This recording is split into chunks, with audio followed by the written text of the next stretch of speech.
चलो good morning सभी को, और नवरात्रि की ढेर सारी शुभकामनाएं आप सबको। माँ भवानी जो है आप लोग को भी सद्बुद्धि दें ताकि आप लोग पढ़ने लगें, और हमें भी सद्बुद्धि दें कि हमारे अंदर जो कमियां हैं वो ठीक हो जाएं, है ना। तो अभी तक हम लोगों ने संसद पे 2 लेक्चर पे बात कर ली है। हम लोगों ने देख लिया था कि संसद के अंग कौन हैं। संसद के दोनों सदनों पे हम लोगों ने चर्चा कर ली, लोकसभा और राज्यसभा पर। इसके अतिरिक्त संसद के पीठासीन अधिकारी पे हमारी चर्चा चल रही थी, और संसद के पीठासीन अधिकारी में मैंने बताया था कि लोकसभा अध्यक्ष, लोकसभा उपाध्यक्ष और कौन, राज्यसभा का पदेन सभापति और उपसभापति जो है संसद के क्या होते हैं, पीठासीन अधिकारी होते हैं। जिसमें मैंने लोकसभा अध्यक्ष के बारे में भी आप लोगों को बता दिया कि लोकसभा के सदस्य अपने में से एक व्यक्ति को क्या करते हैं, लोकसभा अध्यक्ष के रूप में चुनते हैं। उसके निर्वाचन की तिथि कौन तय करता है, राष्ट्रपति तय करता है। फिर उसका कार्यकाल क्या होता है, जब तक कि लोकसभा का कार्यकाल है। हालांकि वो कभी भी क्या कर सकता है, त्यागपत्र देकर पदमुक्त हो सकता है। अपना त्यागपत्र किसे देगा, वो उपाध्यक्ष को देगा, चर्चा हम लोगों ने कर ली थी। या वो लोकसभा का सदस्य ना रह जाए तब भी क्या हो जाएगा, वो लोकसभा अध्यक्ष के पद से हट जाएगा। या इसके अतिरिक्त उसे हटाने का प्रस्ताव अगर लोकसभा में क्या कर दिया जाए, पूर्ण बहुमत से पारित कर दिया जाए। हालांकि इससे पहले कम से कम 14 दिन पहले उसे क्या करना होगा, सूचना देना हो। जब भी लोकसभा अध्यक्ष को हटाने का प्रस्ताव लाया जाएगा तो उस समय वो पीठासीन अधिकारी नहीं होता है, बल्कि लोकसभा का जो उपाध्यक्ष होता है वो क्या होता है, पीठासीन अधिकारी होता है। हम लोगों ने ये भी देखा था कि जब वो अध्यक्ष के रूप में कार्य करता है, पीठासीन अधिकारी के रूप में, तब क्या करता है, वो निर्णायक मत देता है। और जब उसे हटाने का प्रस्ताव चल रहा हो तो सामान्य सदस्य की तरह सदन में बैठता है, भाग लेता है कार्यवाहियों में, और सामान्य सदस्य की तरह क्या करता है, मतदान करता है। कार्य और शक्ति में हम लोगों ने चर्चा कर ली थी। मैंने बताया था कि लोकसभा अध्यक्ष का पहला प्रमुख कार्य क्या है, लोकसभा के अंदर संविधान की क्या करना, व्याख्या करना। लोकसभा के नियम, कार्यवाहियों इत्यादि की क्या करना, व्याख्या करना। सदस्यों के बीच अनुशासन को बनाए रखना। दूसरा हमने देखा था इसका महत्वपूर्ण काम क्या है कि अगर राष्ट्रपति क्या करता है, संयुक्त अधिवेशन को बुलाता है तो उसकी अध्यक्षता कौन करता है, लोकसभा अध्यक्ष। तीसरी बात हम लोगों ने देखी थी, अगर गणपूर्ति 1/10 से कम है तब तक के लिए कार्रवाई को क्या कर दे, स्थगित कर दे। फिर कोई विधेयक, धन विधेयक है कि नहीं है, ये सारी चीज़ें मार्क कौन करता है, लोकसभा अध्यक्ष। आज पीठासीन अधिकारी में हम चर्चा करेंगे उपाध्यक्ष की।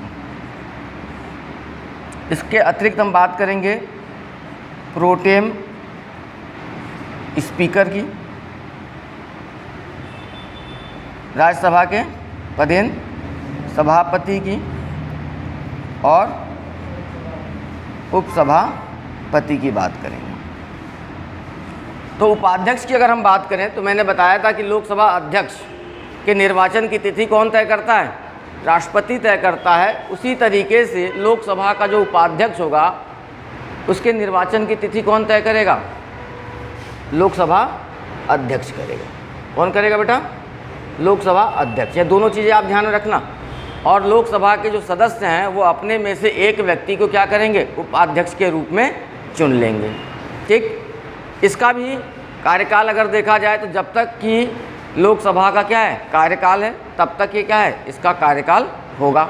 हालांकि ये कभी भी लिखित त्यागपत्र लोकसभा अध्यक्ष को देकर क्या हो सकता है, पदमुक्त हो सकता है। सारी प्रक्रिया वही है, क्या विशेष अंतर उसी को हमें ध्यान में रखना है।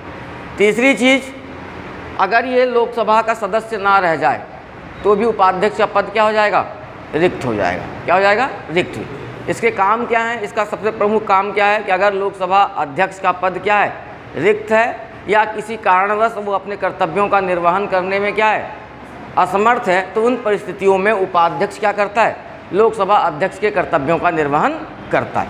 उपाध्यक्ष भी जब लोकसभा अध्यक्ष के कर्तव्यों का निर्वहन करेगा तो उस समय ये भी क्या करेगा, निर्णायक मत देगा। ठीक है, और जब पीठासीन अधिकारी के रूप में लोकसभा अध्यक्ष है तो उस समय ये क्या करेगा, सामान्य मत देगा। देगा कि नहीं देगा, क्योंकि सदस्य है कि नहीं है। सबसे बड़ी चीज़ जो आपको ध्यान में रखना है उपाध्यक्ष के बारे में, वो ये ध्यान में रखना है, अगर संसद की किसी भी संसदीय समिति का मैंने इससे पहले के लेक्चर में भी बताया था, अगर संसद की किसी भी संसदीय समिति का सदस्य लोकसभा उपाध्यक्ष को बनाया जाता है तो ये इसका स्वतः विशेषाधिकार है कि उस संसदीय समिति का ये क्या होगा, अध्यक्ष होगा। उपाध्यक्ष को ये पावर है। अब यहाँ पे 2-3 चीज़ें और मैं क्लियर कर देना चाहता हूँ। जो ये अध्यक्ष और उपाध्यक्ष का पद है, क्योंकि हमारे यहाँ संसदीय व्यवस्था जो है कहाँ से ली गई है, ब्रिटेन से ली गई है, क्योंकि लंबे समय तक अंग्रेज़ों ने हमारे ऊपर क्या किया, शासन किया। भारत के शासन को संचालित करने के लिए समय समय पर उन्होंने बहुत से अधिनियम बनाए और वही अधिनियम आगे चल के हमारे संविधान का क्या बने, आधार बने। तो सबसे पहली बात जो है अध्यक्ष उपाध्यक्ष पद की, अगर हम इतिहास की बात करें, अध्यक्ष का मतलब लोकसभा अध्यक्ष है यहाँ पर, और उपाध्यक्ष का तात्पर्य लोकसभा उपाध्यक्ष है। तो सबसे पहले 1919 का अधिनियम, कौन सा बेटा, इससे पहले क्या होता था, 1919 के अधिनियम से पहले जो भी बैठक होती थी उस बैठक की अध्यक्षता कौन करता था, गवर्नर जनरल करता था। कौन करता था, गवर्नर जनरल करता था। 1919 का जब अधिनियम बना तो इस अधिनियम के माध्यम से अध्यक्ष और उपाध्यक्ष के पद का क्या किया गया, सृजन किया गया। क्या किया गया, सृजन। और पहली बार नियुक्ति जो हुई वो 1921 में हुई बेटा। कब हुई, 1921 में हुई। हालांकि उस समय अध्यक्ष और उपाध्यक्ष नहीं कहा जाता था, बल्कि इसके लिए जो शब्द यूज़ किया जाता था वो होता था प्रेसिडेंट और वाइस प्रेसिडेंट। क्या, प्रेसिडेंट और वाइस, यानी अध्यक्ष को प्रेसिडेंट कहा जाता था और उपाध्यक्ष को क्या कहा जाता था, वाइस प्रेसिडेंट कहा जाता था। और ये परंपरा 1947 तक चलती रही, जब तक कि हम स्वतंत्र नहीं हो गए। स्वतंत्रता के बाद से इसे क्या कहा जाने लगा, लोकसभा अध्यक्ष, और इसे क्या कहा जाने लगा, लोकसभा उपाध्यक्ष। तो आपसे पूछ ले कि लोकसभा अध्यक्ष और उपाध्यक्ष का पद जो है भारत में कब सृजित किया गया या किस अधिनियम के माध्यम से बनाया गया, तो 1919 के अधिनियम के माध्यम से इस पद का क्या किया गया, सृजन किया गया। और पहली बार सन 1921 में क्या की गई, नियुक्ति की गई। क्या की गई, और 1921 में फ्रेडरिक वाइट को अध्यक्ष के रूप में नियुक्त किया गया। और संविधान सभा के पहले अस्थायी अध्यक्ष कौन थे, सच्चिदानंद सिन्हा। सच्चिदानंद सिन्हा को जो है क्या नियुक्त किया गया था 1921 में, उपाध्यक्ष।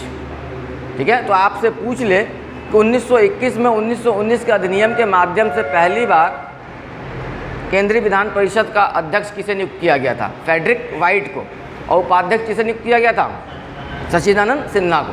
हालांकि 1925 में केंद्रीय विधान परिषद का पहली बार किसी भारतीय को अध्यक्ष चुना गया। उनका नाम क्या था, विट्ठल भाई पटेल। क्या नाम था, विट्ठल भाई पटेल। क्लियर हो गया। तो आपको ध्यान में रखना है अध्यक्ष और उपाध्यक्ष का पद जो है किस अधिनियम के माध्यम से सृजित किया गया, 1919 के अधिनियम के माध्यम से। और पहली बार नियुक्ति कब हुई, 1921 में। और नियुक्त किसे किया गया, अध्यक्ष पद पर फ्रेडरिक वाइट, उपाध्यक्ष पद पर सच्चिदानंद सिन्हा को। ठीक है। और कब से इसे अध्यक्ष उपाध्यक्ष कहा जाने लगा, 1947। उस समय इस पद को क्या कहा जाता था, प्रेसिडेंट और वाइस प्रेसिडेंट कहा जाता था। ठीक है। दूसरी चीज़, स्वतंत्रता के बाद या स्वतंत्र भारत का पहला जो है अध्यक्ष बनाया गया जीवी मावलंकर को। पूछ ले कि भारत की पहली लोकसभा के अध्यक्ष कौन थे, जीवी मावलंकर। आपके एग्जाम्स वगैरह में बराबर पुटअप करता रहता है, इसलिए मैं यहाँ फिर से बोल देना चाहूँ। और पहली लोकसभा के उपाध्यक्ष थे अनंत सैनाम आयंगर। तो ये दोनों वर्ड आप ध्यान में रखेंगे।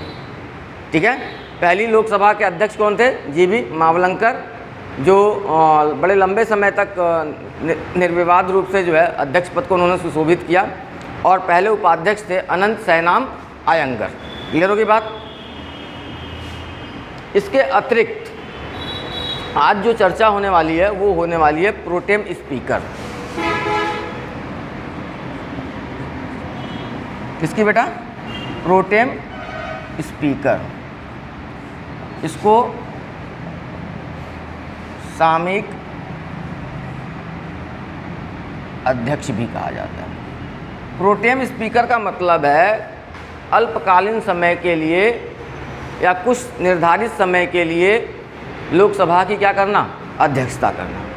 जो हमारे संविधान है, हमारे संविधान के अनुसार पिछली लोकसभा का जो लोकसभा अध्यक्ष होता है, नई लोकसभा के ठीक पहली बैठक से पूर्व वो अपने पद पर क्या रहता है, बना रहता है। और जब पहली नई लोकसभा की जब पहली बैठक होती है तो अमूमन उनमें से जो सबसे वरिष्ठ सदस्य होता है उस व्यक्ति को राष्ट्रपति क्या करता है, प्रोटेम स्पीकर के रूप में नियुक्त करता है और उसे क्या दिलाता है, शपथ दिलाता है। क्या करता है, शपथ दिला, यानी उस पहले दिन की पहली बैठक की अध्यक्षता कौन करता है, प्रोटेम स्पीकर। और उसका प्रमुख कार्य क्या होता है, उसका प्रमुख कार्य होता है अन्य लोकसभा के जो सदस्य हैं उनको क्या करना, शपथ दिलाना।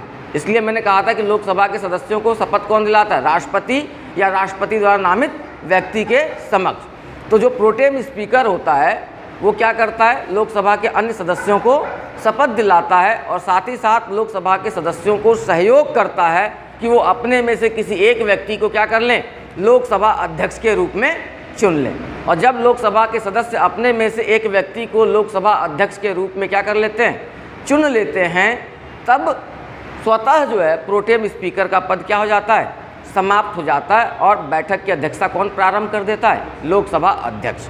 तो आपको ध्यान में रखना होगा प्रोटेम स्पीकर का काम क्या है, लोकसभा के सदस्यों को शपथ दिलाना और लोकसभा अध्यक्ष के चुनाव हेतु उन्हें क्या करना, सहयोग करना, ताकि वो अपने में से किसी एक व्यक्ति के नाम की क्या बना लें, सहमति बना लें। ठीक है।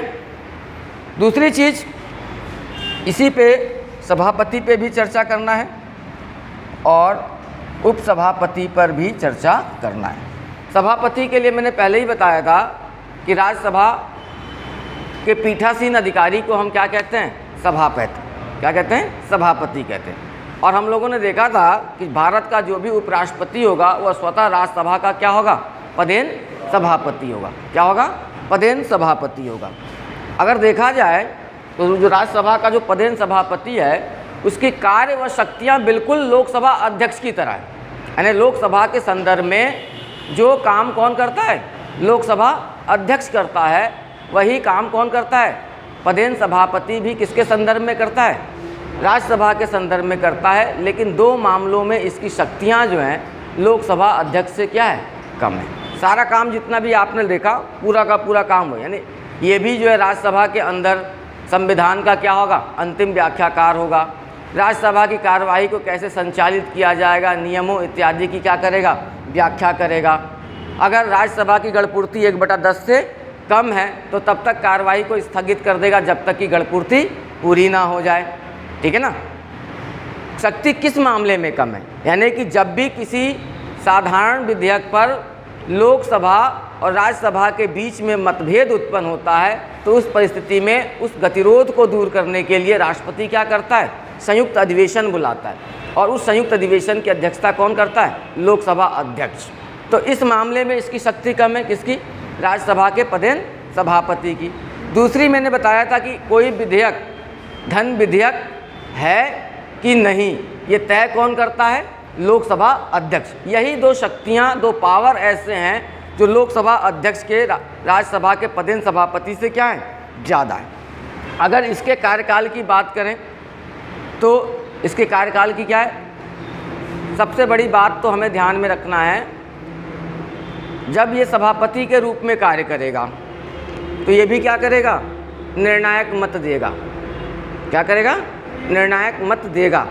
लेकिन जब ये हटेगा पद से कैसे, अगर राज्यसभा में उपराष्ट्रपति को हटाने का प्रस्ताव पूर्ण बहुमत से पारित कर दिया जाए और उस पर किसकी सहमति हो, लोकसभा की सहमति हो। किसकी सहमति हो, लोग। लेकिन ऐसा करने से पहले 14 दिन पूर्व उपराष्ट्रपति को क्या करना होगा, सूचना देना। यानी कहने का मतलब ये है कि जब उपराष्ट्रपति को हटाने का प्रस्ताव चल रहा हो उस समय ये राज्यसभा में पदेन सभापति के रूप में कार्य नहीं करेगा, बल्कि इसकी जगह कौन कार्य करेगा, उपसभापति। कौन करेगा, उपसभापति। तो लेकिन तुलना अगर हम करें लोकसभा अध्यक्ष से और इसकी, तो लोकसभा अध्यक्ष को अगर हटाने का प्रस्ताव चल रहा है तो वो सदन की कार्रवाई में भाग लेगा, बोलेगा, सामान्य मत देगा।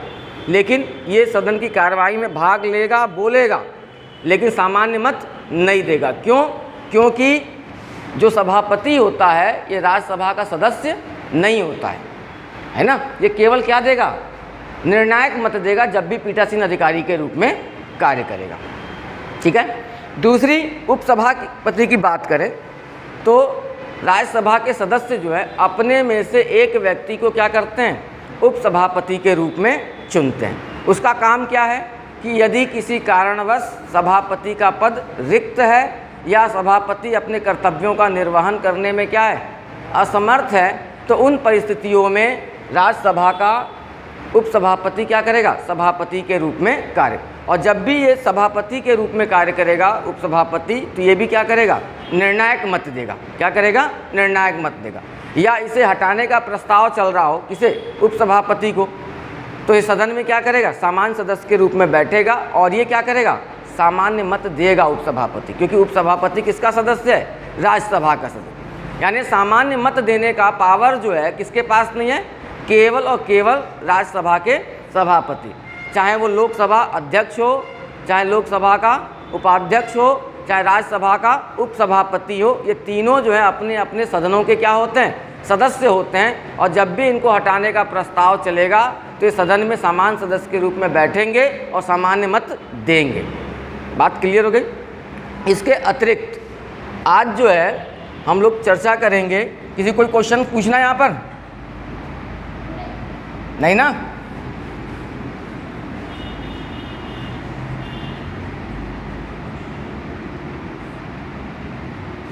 संसद के नेता, भैया संसद के नेता कौन होते भाई,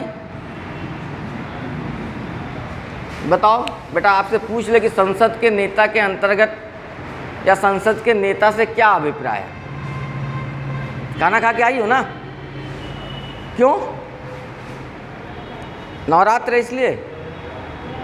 तो व्रत तो सब रहेंगे, हम भी रहेंगे। आज जल्दी क्लास छोड़ेंगे, पूजा करने जाएंगे, ऐसा थोड़ी ना है। व्रत नहीं रहेंगे, हम केवल पूजा करेंगे, इतना कठिन काम हमारे बस का नहीं है। हाँ, संसद के नेता से क्या अभिप्राय है, बताओ बेटा। हाँ बताओ।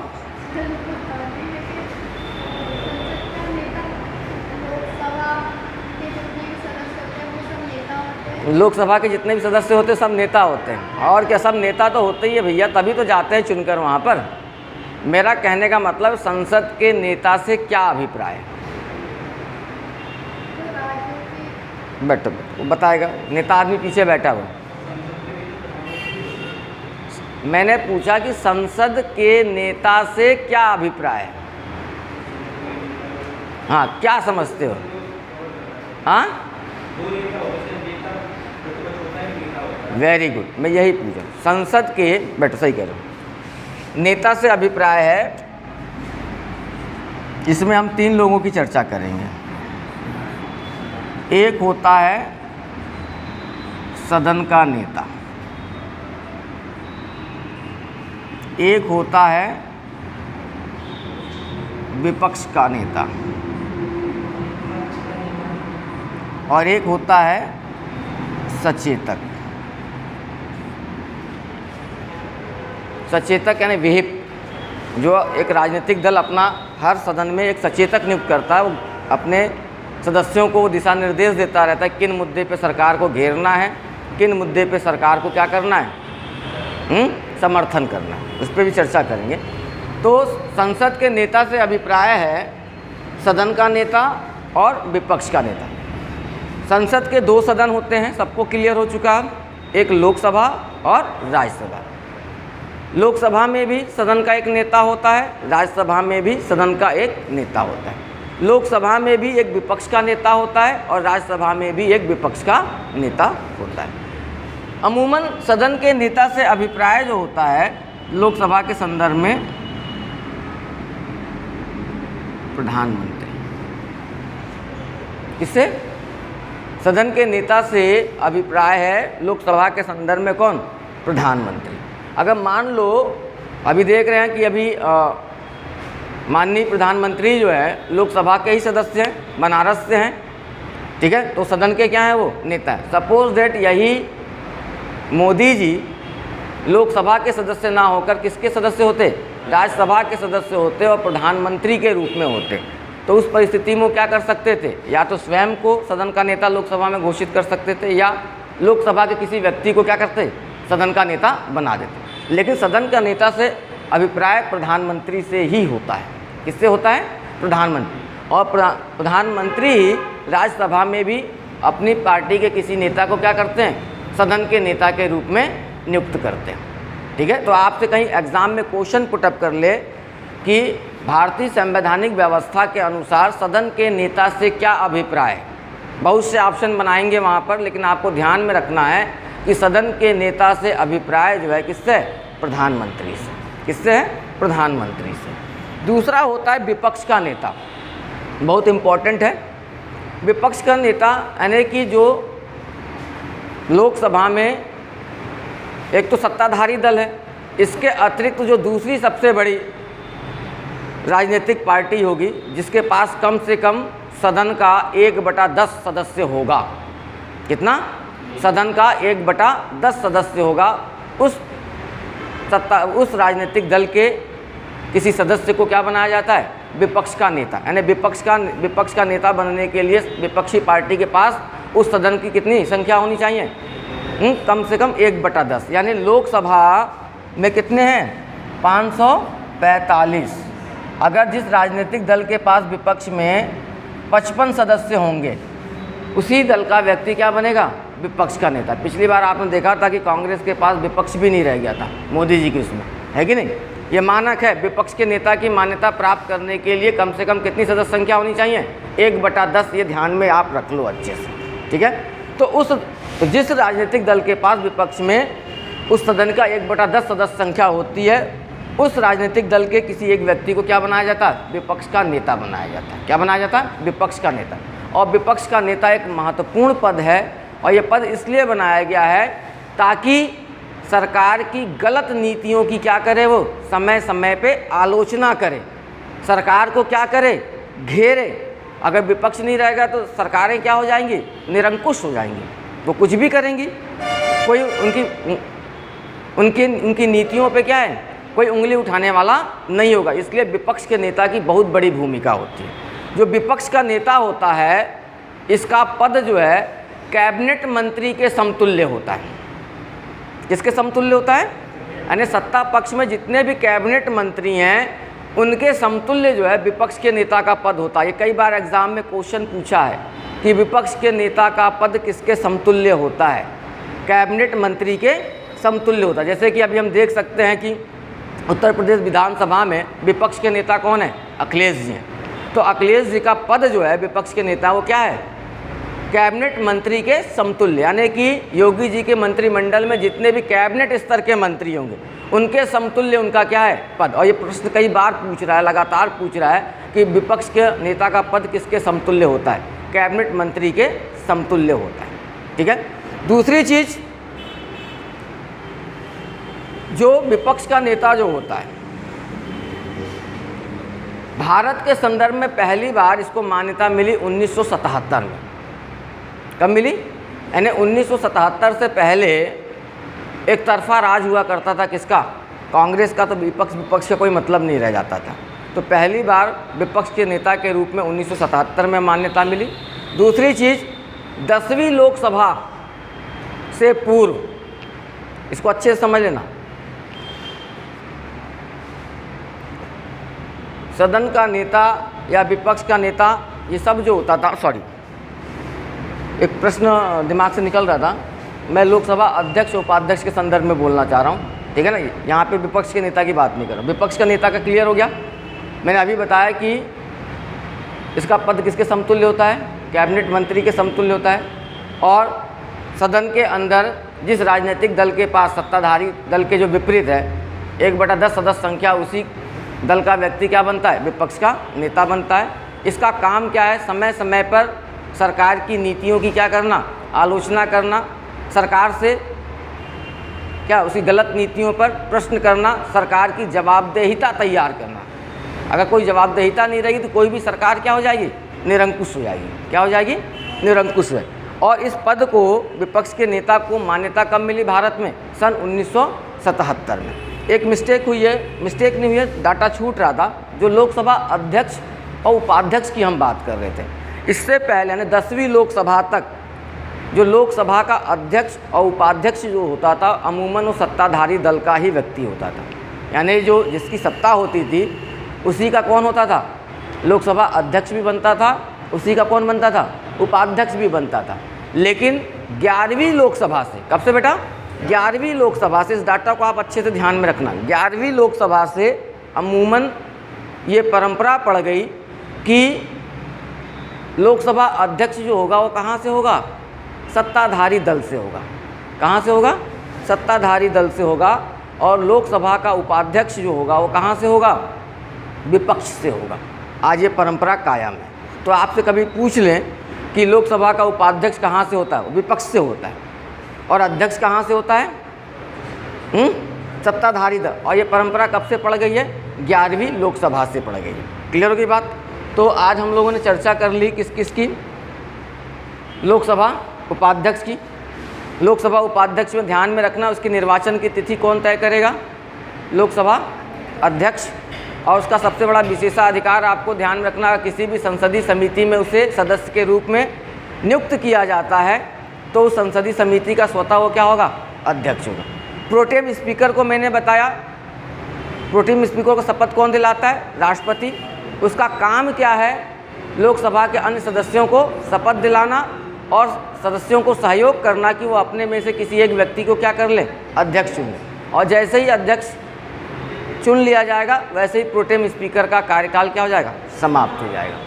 सभापति के बारे में मैंने बताया कि सभापति जो भी उपराष्ट्रपति होगा, राज्यसभा का क्या होगा, पदेन सभापति। कार्य उसके केवल 2 ही लोकसभा अध्यक्ष से क्या है, कम है, क्योंकि लोकसभा अध्यक्ष 2 काम इससे ज़्यादा करता, धन विधेयक के संदर्भ में और संयुक्त अधिवेशन के संदर्भ में। लोकसभा राज्यसभा के उपसभापति पे भी हमने बात कर ली, सदस्य अपने में से चुनेंगे। काम उसका क्या होगा, जब सभापति का पद रिक्त हो या सभापति अपने कर्तव्यों का निर्वहन करने में क्या हो, असमर्थ, उस परिस्थिति में उपसभापति क्या करेगा, सभापति के कर्तव्यों का निर्वहन करेगा। ठीक। सदन के नेता, संसद के नेता से अभिप्राय है, सदन का नेता और विपक्ष का नेता। सदन के नेता से अभिप्राय क्या है, प्रधानमंत्री से है लोकसभा के संदर्भ में। ठीक है। विपक्ष का नेता यानी कि जो भी सत्ताधारी दल के विपक्ष में कुल सदस्यों का 1/10 प्राप्त कर रखी है, जो जिसने भी राजनीतिक दल ने, उसके एक सदस्य को क्या बनाया जाता है, विपक्ष का नेता चुना जाता है। इसका पद किसके समतुल्य होता है, कैबिनेट मंत्री के समतुल्य होता है। अब सचेतक की बात करेंगे तो चाहे हम संसद के किसी भी सदन की बात कर लें, लोकसभा की बात कर लें, चाहे राज्यसभा की बात कर लें, चाहे राज्यों में विधानसभा की बात कर लें या विधान परिषद की बात कर लें, तो जितने भी राजनीतिक दल के सदस्य सदन में चुनकर जाते हैं तो हर राजनीतिक पार्टी उस सदन में अपना एक सचेतक नियुक्त करती है। क्या करती है, सचेतक नियुक्त करती है। उस सचेतक का कार्य होता है कि सदन के अंदर अपने सदस्यों को समय समय पर दिशा निर्देश दे कि किन मुद्दों पर सरकार को या जो भी सत्ताधारी दल है उसको समर्थन करना है, किन मुद्दों पर सत्ताधारी दल को क्या करना है, घेरना है। क्या करना है, घेरना। और इस सचेतक का एक और कर्तव्य होता है कि सदन के अंदर अपने राजनीतिक दल के सदस्यों की ज़्यादा से ज़्यादा उपस्थिति को क्या करें, बनाए रखें। और जब ये सचेतक दिशा निर्देश देता है अपने राजनीतिक दल के सदस्यों को, सदन में जो पहुँचे हैं, अगर इसके दिशा निर्देशों का वो क्या करते हैं, पालन नहीं करते हैं तो उनके ऊपर क्या की जाती है, अनुशासनात्मक कार्रवाई की जा सकती है। या इसकी भाई इसका मतलब बात नहीं मान रहा तो या तो वो सामने वाले से मिला है, या उनका जो हर एक राजनीतिक पार्टी का अपना क्या होता है, एक एजेंडा होता है, एक मोटो होता है, एक आधार होता है जिसको आधार बना के वो क्या करते हैं, चुनाव लड़ते हैं। लड़ते हैं कि नहीं। जैसे अभी बीजेपी का आप देखो तो उनका मुद्दा क्या है, हिंदुत्व है कि नहीं। आप कांग्रेस को देखो तो उनका मुद्दा क्या है, सबको लेके चलना का। अभी समाजवादी पार्टी ही नाम पड़ा उसी पे, तो अपनी अपनी विचारधारा, उसी विचारधारा के आधार पे ही तो राजनीतिक दलों का क्या किया जाता है, गठन किया जाता है। तो यहाँ पे आप 3 चीज़ें ध्यान में रखेंगे। पहली चीज़, सदन का नेता क्लियर है, विपक्ष का नेता क्लियर है, और सचेतक। इस सचेतक को कई बार एग्जाम में पूछ रहा, सचेतक कौन से क्या अभिप्राय। हर राजनीतिक दल सदन के अंदर अपने किसी एक सदस्य को क्या करती है, सचेतक के नियुक्त करती है। उस सचेतक का काम होता है अपने राजनीतिक दल के सदस्यों की उपस्थिति को ज़्यादा से ज़्यादा बनाए रखना और ये दिशा निर्देश देना कि किन मुद्दों पर सरकार को समर्थन करना है और किन मुद्दों पर सरकार को घेरना है। क्लियर हो गई बात। अब जो है अगला टॉपिक जो होगा वो हमारा वो होगा संसद के सत्र, जिस पे हम लोग कब बात करेंगे, कल बात करेंगे। थोड़ा सा आज नवरात्र है तो इतना पहले आप नोट कर लो, ठीक है ना। कट कर दो वीडियो, क्योंकि संसद का सत्र थोड़ा सा